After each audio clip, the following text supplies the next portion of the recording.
It's been a very active couple of months. There's been probably 4 major hurricanes in that time. There's been hang on. Very, very severe wildfire season in the West. Literally driving through a fire at the moment. Then on top of it, we've had a couple of very strong earthquakes in Mexico. Some of this is normal, but some of it may also be a harbinger of things to come. Science can explain all of these things. Earthquakes. The frequency of earthquakes is remarkably consistent year to year.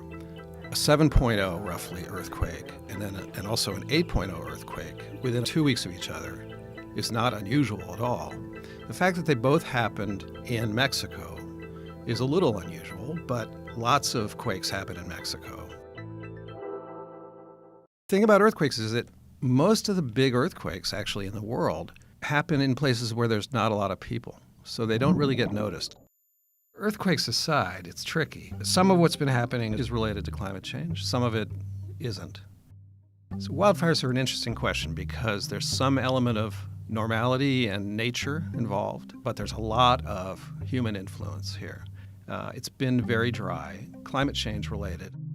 And also, there's certain insect infestations that are now worse because of climate change that can kill trees.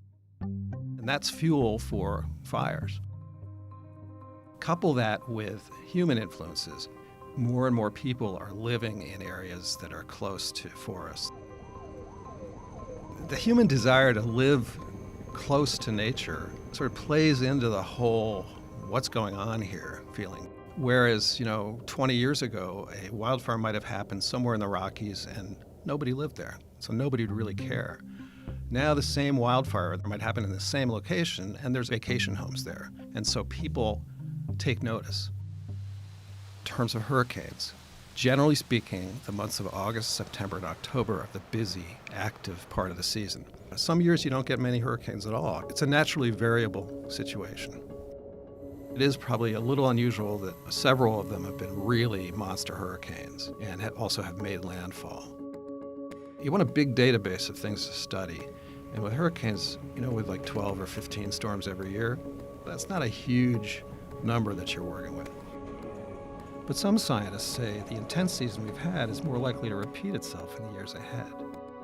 Scientists are pretty confident that climate change will make hurricanes worse for 2 reasons. One is warmer air holds more moisture. The other impact is that sea levels are rising. At some point, particularly if you're personally affected by these things, the scientific explanation is not enough. Whether you blame nature or some higher being, to be in awe and a little scared or a lot scared of what can happen to you in these events is a good thing. It probably means you'll prepare for them better.